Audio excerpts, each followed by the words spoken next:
नमस्ते आशीष जी। नमस्ते Puneet. Very warm welcome. क्यों? तो आज अगर हम बात कर सकते हैं how to manifest our goals. All of us have various goals in terms of our health, हमारा करियर, हमारा personal life relationships and maybe हमारा spiritual evolution. So how can we be in tune with our goals and actually achieve them? अरे मैं अपनी I can share मेरी personal journey इसमें, क्योंकि ये इम्पोर्टेंट है कि तो मैंने मेरा बचपन से एक ड्रीम था कि मैं बहुत सारी कंट्रीज में ट्रैवल करूं, बहुत सारा दुनिया देखूं और जहाँ रहूं जाके। और ऐसा हुआ भी, मतलब आई गॉट अ चांस। मैं लगभग सारी दुनिया में मैंने ट्रैवल भी किया, वहां पे जाके काम किया, लोगों के साथ देखा कल्चर्स क्या, उनके चैलेंजेस होते हैं, कैसी लाइफ होती है। और होने के बाद एक खालीपन महसूस हुआ कि अब क्या करना है।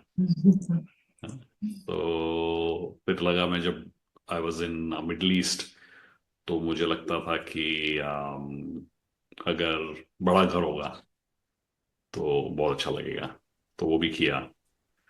फिर एक टाइम पे लगा कि स्विमिंग पूल होना चाहिए घर में, तो वो भी हो गया। ऐसे ही करते करते घर में नौकर चाकर हो, कभी ये हो, फिर अगर फिरारी कार होगी तो कैसा लगेगा। तो मैंने रेंट पे ली कार, वो चलाई, बिल्कुल अच्छी नहीं लगी मुझे। ऐसे ही मतलब बहुत सारी सारी चीजें। तो पर्सनली फिर धीरे धीरे ये समझ में आया कि ऐसा मुझे सोचने पे मजबूर किया है कि अगर ये होगा मेरी लाइफ में तो मैं बहुत खुश होऊंगा।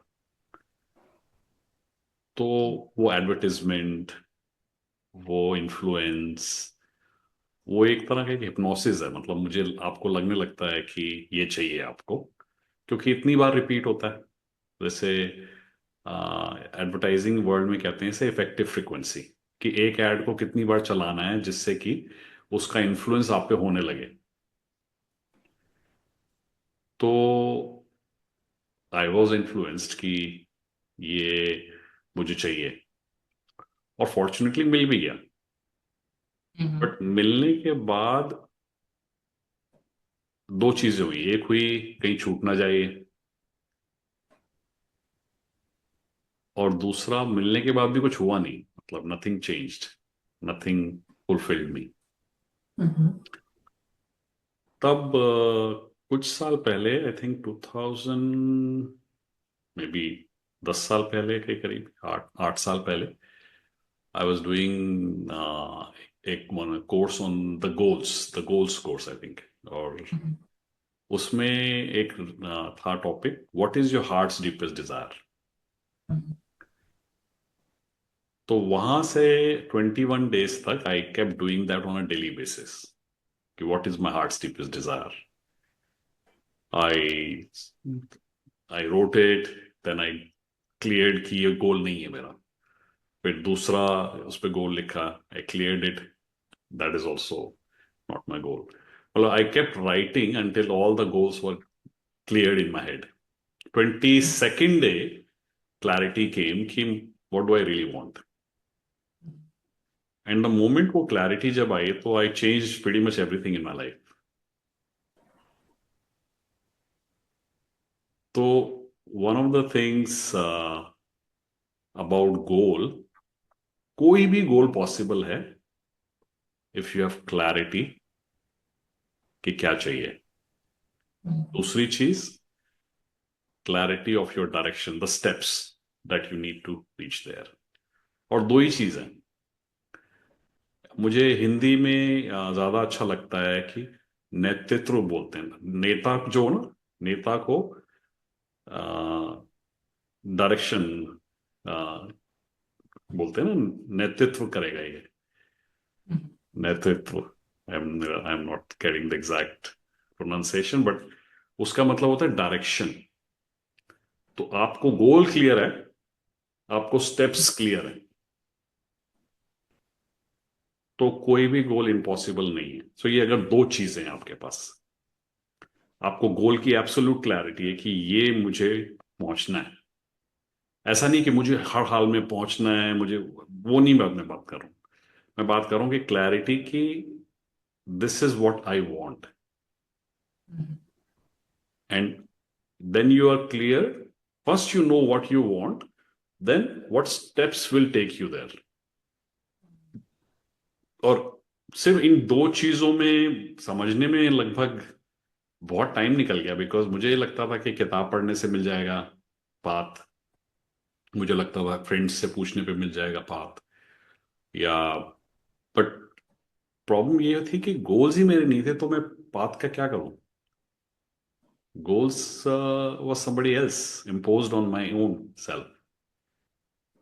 तो वही है ना कि एडवर्टीजमेंट या सोशल मीडिया या न्यूज एक साइड ये बोल रही है और दूसरी साइड ये बोल, सेम ही हुआ है इंसिडेंट, सेम रियलिटी को अलग अलग तरह से प्रेजेंट किया जा रहा है।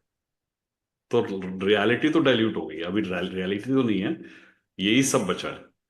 अब इस सब में हमें ये लगेगा कि अगर हम ये चीज ज्यादा देखेंगे तो मुझे भी चाहिए ये बिकॉज औरों के पास है, या मुझे ये नहीं चाहिए क्योंकि औरों के पास सबके पास है, मुझे नहीं चाहिए इसलिए मुझे कुछ स्पेशल चाहिए, अलग चाहिए।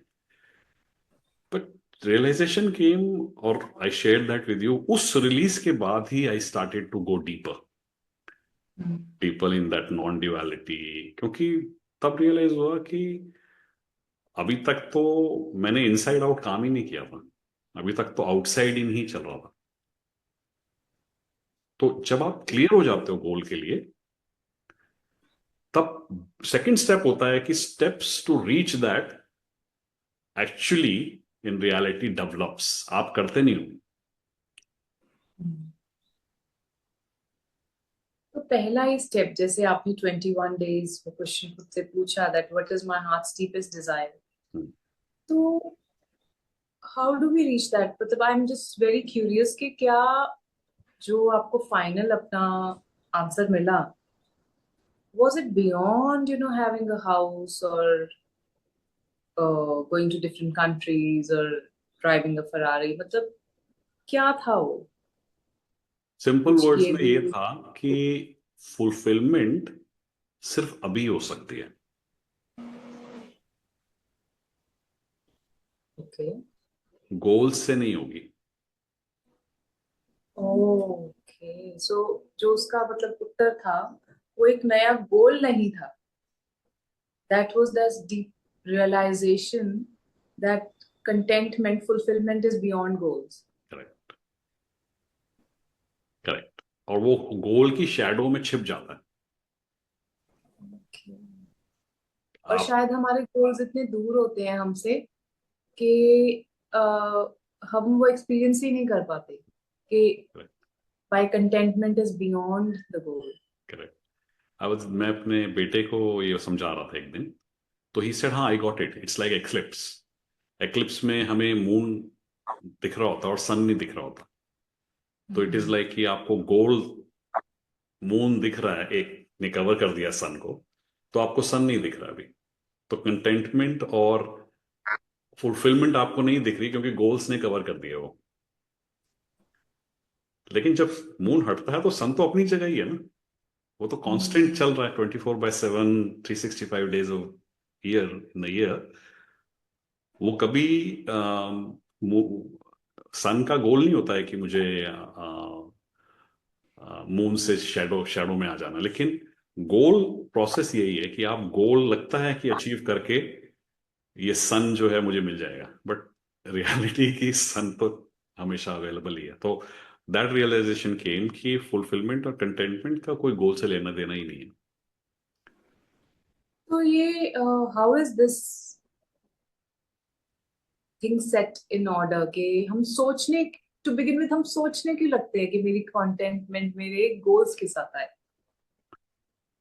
मुझे आई थिंक उस एक्सरसाइज में दो चीजें समझ में आई कि वन, हमें दुनिया ने हिप्नोटाइज कर दिया है कि आपको कुछ होना है to to be content, to be fulfilled in this life. जब तक आप नहीं होगे वहां, आप तब तक आप नहीं पहुंच पाओगे वहां पे, तब तक आपको नहीं मिलेगी। और हो क्या रहा है कि जिनको मिल भी गया वो भी भाग रहे हैं, हम्म। है ना, और उनसे भी आगे कुछ लोग हैं वो भी भाग रहे हैं, फिर वो और जो कहीं। सबसे आगे है वो भी भाग रहा है। हाँ, तो जो सबसे आगे है वो भी वो भाग भी रहा है। भाग रहा है, क्योंकि उसको ये डर है कि मैं पीछे ना रह जाऊं, क्योंकि उसे कॉन्स्टेंटली भागते रहना है। तो दाओइज्म में एक बड़ी अच्छी लाइन है, don't try to be number one. Hmm. होता क्या है कि हम नंबर वन होने की कोशिश करते हैं ताकि हम लीड करें, हम सेट करें, एग्जाम्पल सेट करें।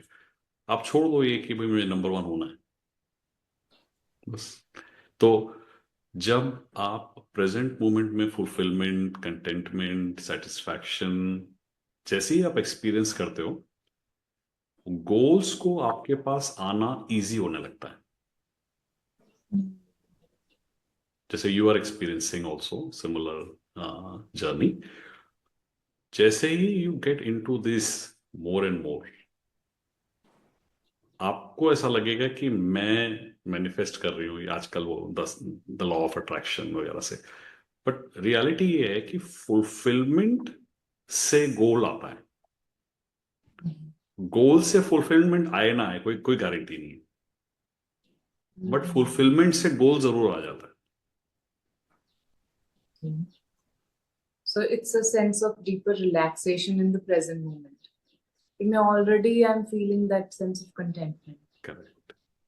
लेकिन फिर मुझे कुछ करना क्यों है? अगर मैं पहले ही content हूँ हाँ, तो मुझे कुछ करना दैट्स अ क्यों ग्रेट क्वेश्चन। यही आपको लगेगा कि भाई जब मैं कंटेंट हो जाऊंगी ना तो मेरी लाइफ जो है बड़ी बोरिंग हो जाएगी, है? या मैं कुछ करूंगी नहीं, मतलब I will be just sitting there. उल्टा है, हो है क्या वर्ल्ड में, है क्या, एक बड़ी अच्छा कोट कोट है कि boredom is the reason for all evils. Hmm. क्योंकि सबको एक्साइटमेंट चाहिए। अभी आजकल वॉर भी होती है तो इसमें एक एक्साइटमेंट है, मतलब ना। तो बोर्डम से लोग बचना चाहते हैं और एक्साइटमेंट चाहते हैं, राइट। आप यू तो जब आप गोल फुलफिलमेंट अचीव करते हो ना, तो रियलिटी इज ना बोरिंग लाइफ होती है आपकी, ना एक्साइटिंग होती है। हम थर्ड उसमें जा रहे हैं, क्योंकि बोर्डम से ना आपको लगेगा कि मुझे एक्साइटमेंट की तरफ जाना है। बहुत हम्म। ज्यादा आप एक्साइटेड हो जाओगे सारे टाइम तो आप कहोगे टाइम ऑफ चाहिए मुझे ताकि मैं जाके रिलैक्स करूँ यार। बट थर्ड जो एंगल है जहां पे कंटेंटमेंट और फुलफिलमेंट है, वो इन दोनों से अलग है। तो बोर्डम अगर आएगा तब भी आप अनअफेक्टेड रहते हो, एक्साइटमेंट आएगा तब भी आप अनअफेक्टेड रहते हो। You are in that third stage, जिसको इम्पर्टर्बेबिलिटी भी कह सकते हैं, nirvana. We can use various words for it, but again उसको वर्ड्स में डालना मुश्किल है क्योंकि एक्सपीरियंस से नहीं होगा ना। मतलब आप उसे एक्सपीरियंस से नहीं शेयर कर सकते। आप सिर्फ ये बता सकते हो कि as you get more fulfilled and content, goals happen more often, happiness happens more often, but वो वाली हैप्पीनेस नहीं जो चली जाएगी, जो ऑब्जेक्ट से रिलेटेड है कि ये फोन किसी ने ले लिया तो मेरी हैप्पीनेस चली गई, या ये आग लग गई, तो वो अभी भी ड्युअलिटी में है। बट ये थर्ड डायमेंशन वाली हैप्पीनेस है जो कि हम जब तक यहाँ पे हैं तब तक रहेगी, और नहीं होंगे तब भी वो रहेगी। तो वो उसमें फिर ऐसा आपको लगता है कि जब गोल्स इतना इजीली मैनिफेस्ट हो सकते हैं, तो मेरी ईगो की वजह से ही मैं सिर्फ स्ट्रगल में लगा था। Goals were easy, my ego was actually about struggle. तो यू मस्ट हैव सीन, ये तो काफी कॉमन है, you must have experience it. बहुत सारे लोग अपनी स्ट्रगल की कहानियां सुनाते हैं कि हम तो, Yes. हमारी लाइफ इतनी थी, ये था, हमने ऐसा किया वैसा किया। तो आई ऑलवेज आस्क देम कि इतनी स्ट्रांग मेमोरी है आपकी स्ट्रगल की, अभी तो वो पास्ट है, राइट, वो that has happened, but they are still holding on कि we struggled it, this is why we are so attached. क्योंकि स्ट्रगल से अटैचमेंट आएगा। अगर आपने मान लीजिए कोई गाड़ी खरीदी है बहुत साल सेविंग करके, और सबको आप बता रहे हैं कि भाई मैंने इतनी स्ट्रगल की इसके लिए, मैंने इतनी सेविंग की, मैंने ये किया, मैंने वहां पे रखी अब पैसे, तो कार से तो अटैचमेंट हो गई ना आपका। क्योंकि स्ट्रगल से अटैचमेंट है तो कार से भी अटैचमेंट होगा। तो जब आप स्ट्रगल भी छोड़ दोगे तो कार से अटैचमेंट भी छूट जाएगा, क्योंकि कार तो आती जाती रहेगी ना। आज आपके पास ये कार है, थोड़े टाइम बाद दूसरी होगी। आजकल तो बहुत कंट्रीज में उबर में जाते हैं लोग, कार ही नहीं यूज करते। तो फिर आप अपनी अटैचमेंट के साथ लगे रहोगे तो कार इज चेंजिंग फिनोमिना है। तो हम मुझे भी रियलाइज हुआ कि हम लोग स्ट्रगल से भी अटैच हो जाते हैं, और जरूरत नहीं है, क्योंकि इजी मेथड्स भी हैं अवेलेबल, इजी चीजें भी हैं, बट स्ट्रगल ईगो को फीड करता है कि कुछ बताने के लिए है। मैंने एक चीज और ऑब्जर्व किया, अगर मैं if I share my personal experiences, people are they are able to tune in better to the story of struggle.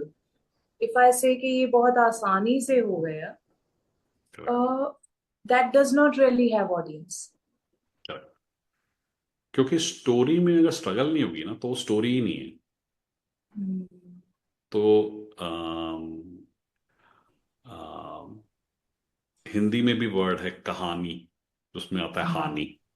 हानि मतलब पेन हो गया, एक स्ट्रगल हो गई, राइट, हानि। इंग्लिश में भी स्ट्रगल भी starts with STRORRY, ST, struggle से ही you know it connects with that. तो उसके बिना स्टोरी बनती नहीं है।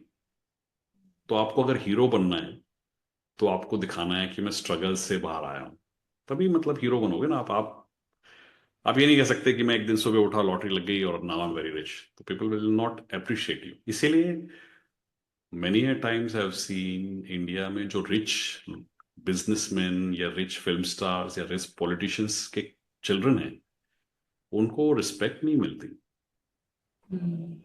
क्योंकि उनको लगता है कि भाई तो स्ट्रगल से आए नहीं है। मेरिट हो सकती है उनमें, हो सकता है कि they are brighter than their parents, some of them are, but वो स्ट्रगल सोसाइटी में सेल नहीं हुआ उनका।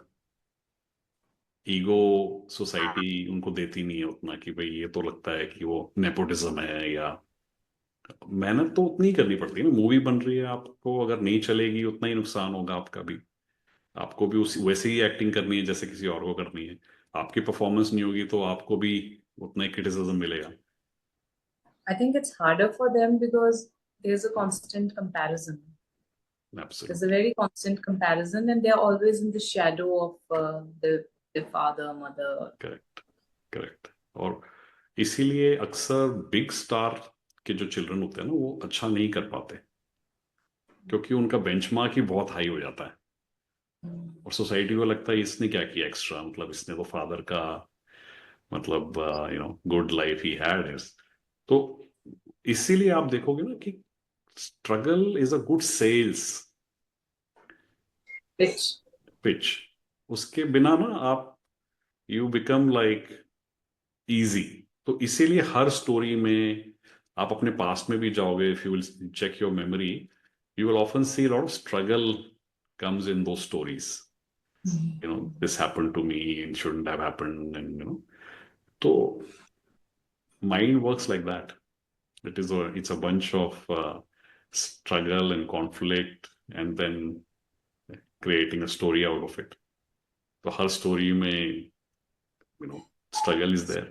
सो गोल्स के लिए जरूरी नहीं है कि आपको स्ट्रगल चाहिए। हाउएवर एक अच्छा इसमें मेथड है, जब आप अपनी स्टोरी लिखो कि मैंने अचीव कर लिया है गोल, जैसे आपको भी कोई गोल अचीव करना है, तो आप स्टोरी लिख सकते हो कि I have achieve this goal, how how did I overcome this struggles which I face during the journey, and try and write a book on that, even though your goal is a bit far.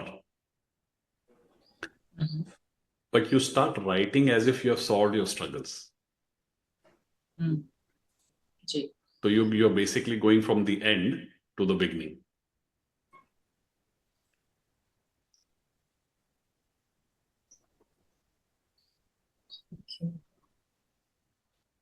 And आपने ये क्यों कहा कि struggles को भी मैं लिखूं, what I overcame? Yeah. Because उसके बिना आपकी स्टोरी बनेगी ही नहीं। अच्छा, एक और सवाल आ रहा है मेरे मन में, like looking at my own life, I also C struggle.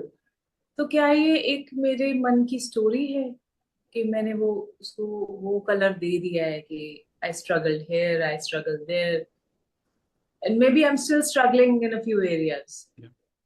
तो आप ऐसो ऐसे देखो प्रीत की ना, अगर वो स्टोरी नहीं है आपके माइंड में अबाउट योर अपेरेंट सेल्फ, तो आप कैसे एक्ट करोगे?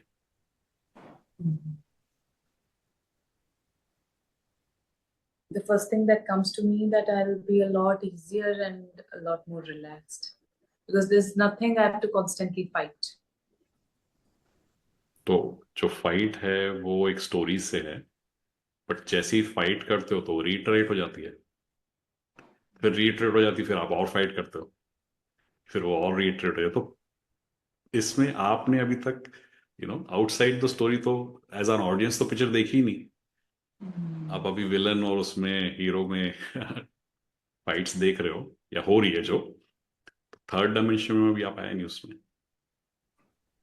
तो आप कॉन्स्टेंटली जब अपनी स्ट्रगल्स को देखते हो, जो आपके चैलेंजेस हैं, उसको लेट गो करते हो कि like I release this, then suddenly you realise कि दैट थिंग, अगर वो सॉल्व होने से जो फीलिंग आपको मिलता है, एक्सपीरियंस आपको मिलता है, वो ऑलरेडी अवेलेबल है, जस्ट हाइडिंग बिहाइंड कि ये स्ट्रगल सॉल्व करने से वो आपको मिलेगा। स्ट्रगल सॉल्व करने से दूसरी स्ट्रगल आ जाएगी, क्योंकि वो तो नेचर है ना स्ट्रगल का। अभी ये स्ट्रगल है तो फिर अब कोई नया आपके ऑफिस में बॉस आएगा, एक स्ट्रगल होगी, फिर वो बॉस सेटल हो जाएगा, फिर उसका ट्रांसफर हो जाएगा, फिर कोई नया आएगा, फिर थोड़े टाइम बाद आपको लगेगा इस जॉब में मेरा मन नहीं लग रहा, फिर आपको लगेगा कि मुझे कुछ और तो काम, स्ट्रगल तो अराइज होने का नेचर ही लाइफ है। और उसमें टैंगल नहीं होना है कि इसको हर बार मुझे मतलब फिक्सेट नहीं होना है कि जब तक ये सॉल्व नहीं होगी तब तक मैं चैन से नहीं बैठूंगी। चैन से ही मैं बैठूंगी, बट फिर भी स्ट्रगल सॉल्व होती रहेगी। और मुझे लगता है कि हम अपनी सुकून को, अपनी पीस को बहुत ही कंडीशनल बना देते हैं, rather than, and life is already happening in the meantime. Correct. And I think culturally, especially in this society, the narrative is that the whole uh, the whole thing around success and hard work and hustle and the whole कितना उसको एक हमने ऊपर एक pedestal पे रखा हुआ है हसल को, rather than having things easy. I would not say having things easy, taking things easy, being relaxed या and still doing I quiet. Have friends जिनका काम सुबह 12 बजे खत्म हो जाता Mhm. है and they reach home by 7। Mhm. Reason क्या है कि अगर वो घर में रोज 12 बजे पहुंचने लगेंगे तो घर में रिस्पेक्ट नहीं होती उनकी। तो शो फैमिली की they are working hard, there's a lot of challenges that they are solving. They actually spend 6-7 hours with their friends every day and only go home in the evening.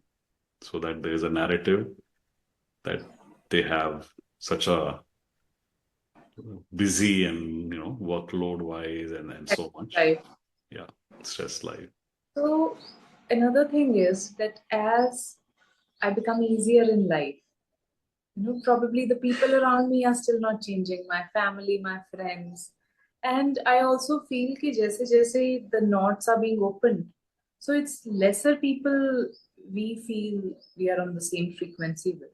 So how is that gap filled? So in this moment, ये anticipation है आपका। Okay. पता नहीं ना आपको कि होगा कि नहीं, यू नेवर नो। तो you anticipate and then you manifest, then you solve it which has not been even created. I think this was a story of Mullah Nasruddin ki wo ek baar, I think I don't know if I shared that with you, कि he was on the bed once, उसकी अपनी wife के साथ, तो उसकी wife ने पूछा कि नई नई शादी हुई थी उनकी, तो इन्होंने पूछा कि आ, हमारे अगर बच्चा हो गया तो कहाँ सोएगा, हमारा तो एक ही कमरे का घर है। तो मुल्ला थोड़ा सा बेड पे साइड साइड हो गया, उसने कहा बीच में लेट जाएगा बच्चा होगा तो वाइफ ने कहा अगर दूसरा हुआ होगा वो कहाँ सोएगा। तो उसने थोड़ा और आगे मूव हो गया। तो वाइफ ने कहा और जब तीसरा होगा तब। तो जैसे ही थोड़ा मूव हुआ तो बेड से गिर गया, उसको फ्रैक्चर भी हो गया। तो डॉक्टर ने पूछा कि टांग कैसे तोड़ गई, तो उसने कहा जो थर्ड बच्चा अभी पैदा नहीं हुआ है ना, उसने मेरी टांग तोड़ दी।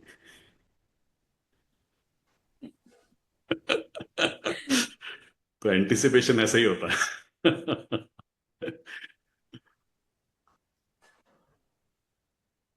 Again, I think it's the mind trying to make one feel safe by going into it and Correct. feeling familiar and looking for a problem and solving it before time.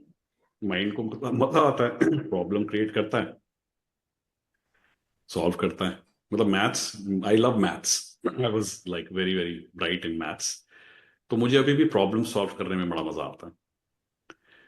तो अक्सर ऐसा होता है कि नहीं होती कोई प्रॉब्लम तो मैं क्रिएट करता हूँ जस्ट। बट मैंने अपनी एप्स भी मैथमेटिकल रखी हुई है सारी, क्योंकि मुझे पता है माइंड विल क्रिएट एंटिसिपेशन, अगर ये हुआ तो इसका होगा तो क्या होगा, और ज्यादातर वो चीजें नहीं होती हैं।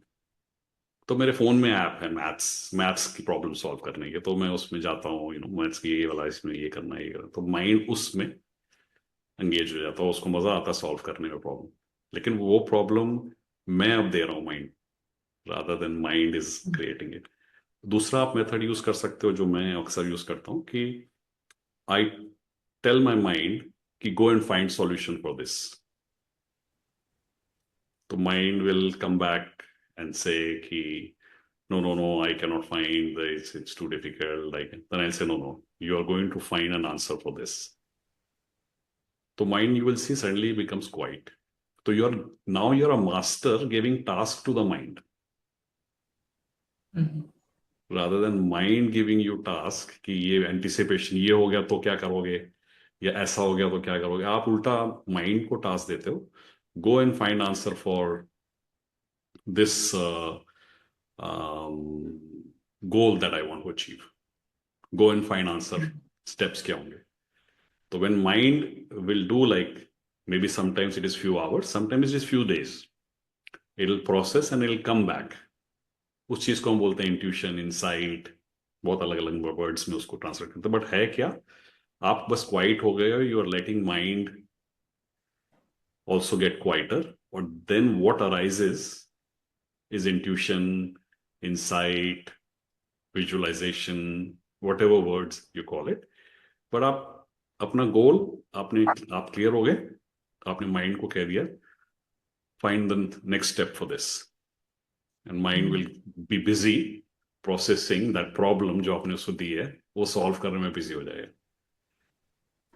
आप तब तक कुछ और काम कर सकते हो। फिर वो mind will come back with an answer, आप बोलो ये आंसर नहीं है, get me the right answer.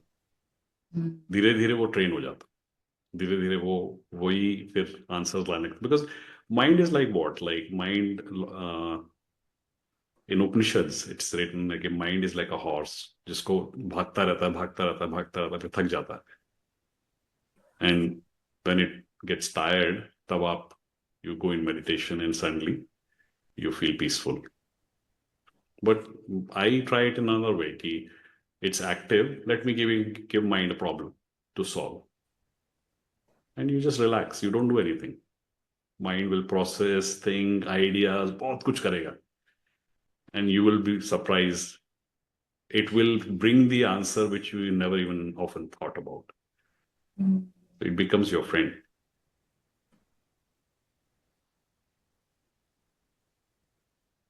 So this is like a very interesting and an important switch, क्योंकि यूजुअली तो हम उसको रोकने की कोशिश कर रहे होते हैं कि अभी वही थर्ड थर्ड चाइल्ड प्रॉब्लम्स के जो अभी हुआ भी नहीं है कि वो कैसे उसको मैनेज करें।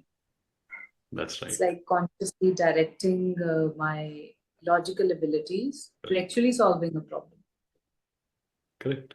And as you train your mind to be your friend, some people use the word pet, but I personally like friend. I personally say कि ये मुझे, this is my goal, I want to achieve today, and bring the task that will be making me reach the goal fastest. And then Give once me the that is task done, as in one step that I can do. correct. कि जिससे Only मुझे एक ही सबसे step. ज्यादा- What is the next step I can do to get nearer to my goal today? So mind will process and I'll write it down.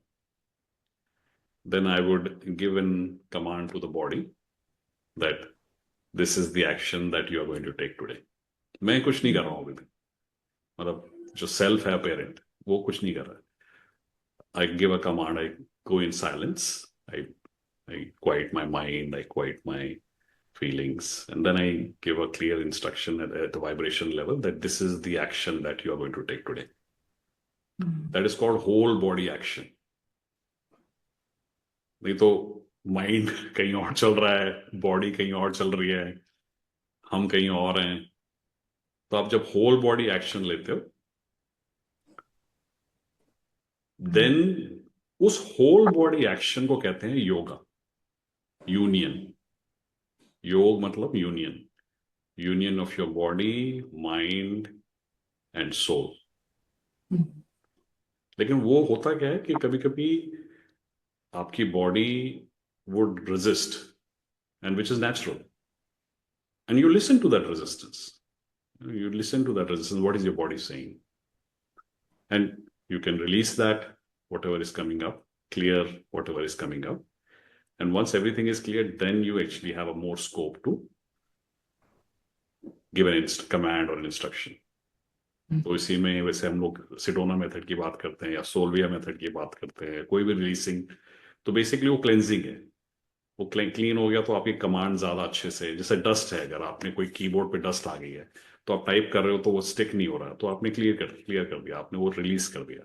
Now when you give a command it will go in the body. और इसीलिए often ये जो last step है ना, ये हम release में भी मिस कर देते हैं. आप जब भी रिलीज करो ना, always and the release with the feeling that you would want after you have achieve the goal. उससे क्या होगा कि बॉडी में वाइब्रेशन आना स्टार्ट हो जाएगा वो, एंड उस वाइब्रेशन से फिर बॉडी अपने आप एक्शन लेगी. Okay. तो इसको एफर्टलेस कहते हैं. I think word is effortless. People use, some people use, in Gita it's called कर्ता का भाव ना होना, नॉन डूइंग. बट ये सारे पॉइंटर्स एक ही तरफ हैं कि you become the master to give instructions. And जब भी रेजिस्टेंस आए आप उसे रिलीज करते हो, and then you give an instruction. तो आप, जिसे अक्सर होता है ना कि कोई लीडर है ऑफिस में, तो लीडर सबको लीड करने की कोशिश कर रहा है, लेकिन उसका अपना माइंड ही उसका रिपोर्ट नहीं कर रहा उसे. तो कैसे वो किसी और को कंट्रोल करेगा? खुद ही के माइंड पे कंट्रोल नहीं है, खुद ही की बॉडी पे कंट्रोल नहीं है. और कंट्रोल में अगेन ये डिसिप्लिन से नहीं बात कर रहा हूं, क्योंकि discipline is forced control. I am talking about a control जो ऑलवेज अवेलेबल है, बट हम जस्ट हिडन है कि हम भूल गए हैं कि हमारे पास है. बस दैट्स ऑल. वो हनुमान जी का इन रामायण की उनको अपनी पावर्स भुला देते हैं, एंड सडनली एक टाइम पे याद आती है उन्हें अपनी पावर्स. सेम कहानी है वो, यही सेम हमारे साथ है कि जब तुम्हें कोई प्रॉब्लम सॉल्व करनी हो, माइंड को इंस्ट्रक्शन देनी है, बॉडी को इंस्ट्रक्शन देनी है, कोई रेजिस्टेंस आ रहा है रिलीज करना है, till that instruction is accepted, तो वो एक्शन अपने आप ही हो जाता है. Wonderful. This has been a really amazing conversation. Or I think to begin with, starters, we can start with asking this question: that what is my heart's deepest desire? do that for 21 days. Correct. And I आपने बहुत से tool दिए हैं आज, using releasing and then creating that energy that we want after achieving the goal. Like we begin the task with it. Correct. We do Correct. one thing. So Correct. lot of useful tools we can use here. Anything like to conclude? I will share one story. When I used to go for meetings, and always, when you're in front of a customer and in a sales type of a setup, so you're always कि ये अगर meeting अच्छी हो जाएगी तो कितना अच्छा होगा, how good I will feel. तो मैंने एक चीज देखी, पता नहीं मतलब कैसे ये हुआ कि मैं ये मान के जाता था कि कस्टमर ऑलरेडी हमसे खरीद चुका है, मतलब फीलिंग लेवल पे कि ये मतलब दे हैव ऑलरेडी बॉट. तो जो भी बात होती थी तो कस्टमर अक्सर पॉइंट आउट करते थे कि अभी हमने खरीद, like we have not bought it, but the way you are communicating and the way you are presenting, मतलब वी फील वेरी कंफर्टेबल कि as if you are treating us like your valued customer. तो गोल वही, मैं I am fulfilled, one I am imperturbable कि I am unaffected, but I am fulfilled कि ये तो हो ही गया बिजनेस. तो जब आप वो एनर्जी लेके जा रहे हो तो client is now part of that story जो आपकी ऑलरेडी कंप्लीट स्टोरी है. तो जब भी when you are in a business setting and meeting someone, talk to them as if they are already your client and they love you and love your work already. मतलब अभी पहली ही meeting है तो उससे भी फर्क नहीं पड़ता. But at the energetic level, you've already closed, you've already achieved, आप already fulfilled हो. And you see how that actually changes everything in your business.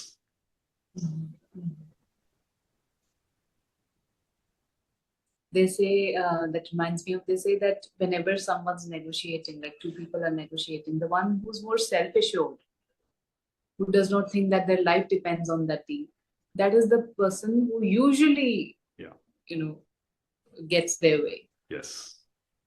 Yes, exactly. Because if you have something to lose and you desperately need it, you make it hard for it to come.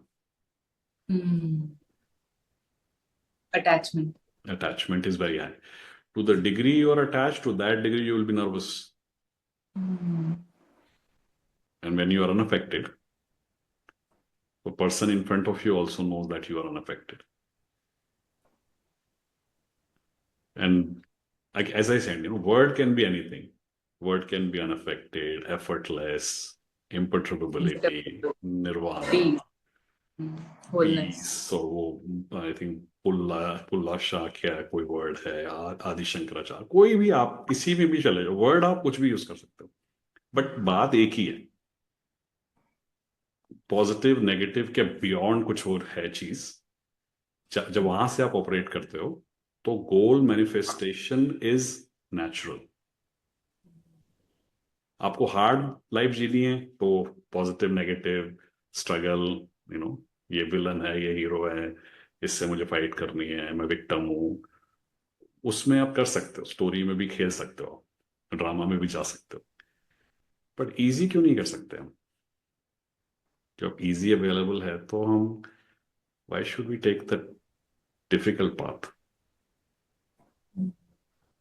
Thank you so much for today's conversation, Ashish ji. See you again. Thank you. See you next time. Thank you.